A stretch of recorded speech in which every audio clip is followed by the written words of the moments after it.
ስታቲስቲክስ ያቀረበው መረጃ ውሸት ነው።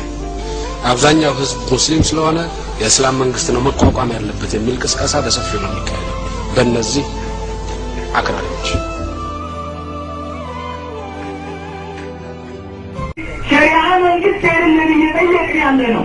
በሸሪዓ ሀገር ትተዳደር የሚል ሰው ካለ የትናንትናው የኢትዮጵያ የእልቂትን ታሪክ የምናስብ ካልሆነ በስተቀር የኢትዮጵያ የትናንትናውን ታሪክ የሚረዳ ሙስሊም ይህንን ጥያቄ አያነሳም። እኛ የሸሪዓ መንግስት ይተዳደርልን ጥያቄያችን አይደለም። የሸሪዓ መንግስት ይታወጅልን ጥያቄያችንን ፍላጎታችንን አይደለም። ዛሬ የተነሳውን ጥያቄ የሌላውን እምነት ተከታይ ወገን ከሌላው እምነት አካል ጋር ለማጋጨት ሸሪዓ መንግስት ሊታወጅልህ ነው ይባላል። በአደባባይ ለሚዲያ ይለፈፋል። እነዚህ ሰዎች አሁንም መስማት ካልቻሉ ባለቤታችን እነግራቸዋለን። ጥያቄያችን አይደለም ሸሪዓ መንግስት ማቋቋም መስጊዳችንን እኛ እናስተዳድር የሚለው ላይ እስካሁን ድረስ መልስ አላገኘንም። ሸሪዓዊ መንግስት የሚሉ ጥያቄዎች የትኛው ደብዳቤዎቻችን ላይ ነው የተንጸባረቀው? የትኛው ያወሊያ መድረክ ላይ ነው የተንጸባረቀው? እኛ እንኳን ሸሪዓዊ መንግስት አይደለም ሙስሊሞች ካላቸው ተቋም አንዱ የሸሪዓ ፍርድ ቤት ነው። ሸሪዓ ፍርድ ቤት ይጠናከርልን ይሻሻልልን ብለንም አልጠየቅንም። የኛ ጥያቄ የህግ ጥያቄ ነው። የኛ ጥያቄ የመብት ጥያቄ ነው። የኛ ጥያቄ የፈለግነውን የምንወደውን መሪ እናስቀምጥ። ነገር አሁንም ዛሬም ነገም ከነገ ወዲያ የምናነሳው የጠየቅነው ጥያቄ ህገ መንግስታዊ የመብት ጥያቄ ሰላማዊ ጥያቄ ነው። ጉዟችን ያደረግነው ባደረግናቸው የዚህ 5 ወር ጉዞዎች ውስጥ የሙስሊም ማህበረሰብ የማንንም መብት ሳይደፍር የሌሎች እምነት ተከታይ ወገኖቹ ጋር ሳይነካካ ጥያቄ ራሱ የቤቱ ጥያቄና መስጂዴ ቤቴ ተቋም ይመርልኝ ከማለት ውጭ ሌላ የጠየቀው ነገር እንደሌለ ከፖለቲካ አጀንዳ የጸዳና የነጻ ጥያቄ መሆኑን ያሳየበት ፍጹም ሰላማዊ የሆነ ትግሉን የገለጸበት ተጨባጭ እንዳለ ይሄ ጉዞ ምስክር ነው ብለን ጥያቄያችን ነው። አሁንም ህገ መንግስቱን እናስከብራለን የሚሉት አካላቶች ህገ መንግስቱን ያክብሩ፣ በእምነታችን ላይ ጣልቃ አይግቡበት። ይሄው ነው ጥያቄያችን። አላሁ ሌላ ምንም ጥያቄ የለንም።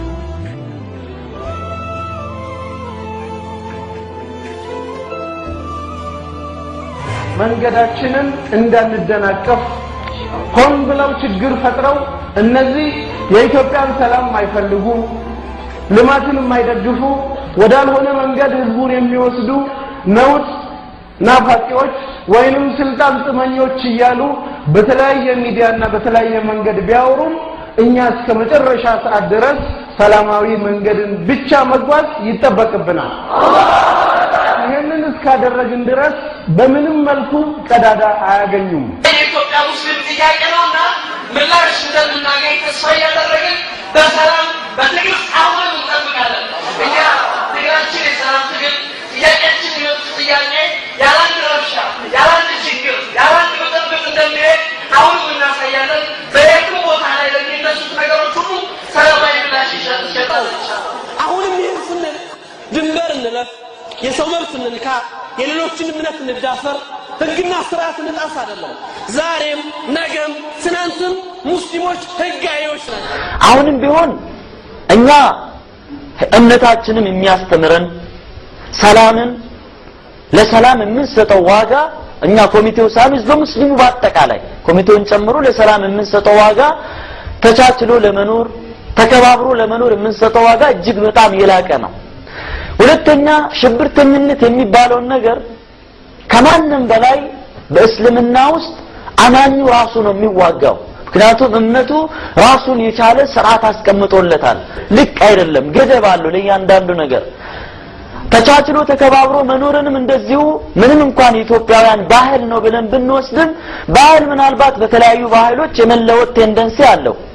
እስልምና ግን የሌሎች እምነት ተከታዮችን ማክበር ለእምነታቸው ዕውቅና መስጠትን ከዛም አልፎ ደግሞ የሌሎች እምነት ተከታዮችን የተለያዩ ያሏቸው ነገሮችን ማክበር የእምነት ቤቶቻቸውን መጻሕፍቶቻቸውን የሃይማኖት አባቶቻቸውን ማክበርና ለነሱ መልካም ነገር መዋልን እምነታችን ነው የሚያስተምረን። ባህል ደግሞ ይመጣና ያንን ነገርን የበለጠ እንዲሰፋ ስር እንዲሰድ መሰረት እንዲኖረው ነው የሚያደርገው።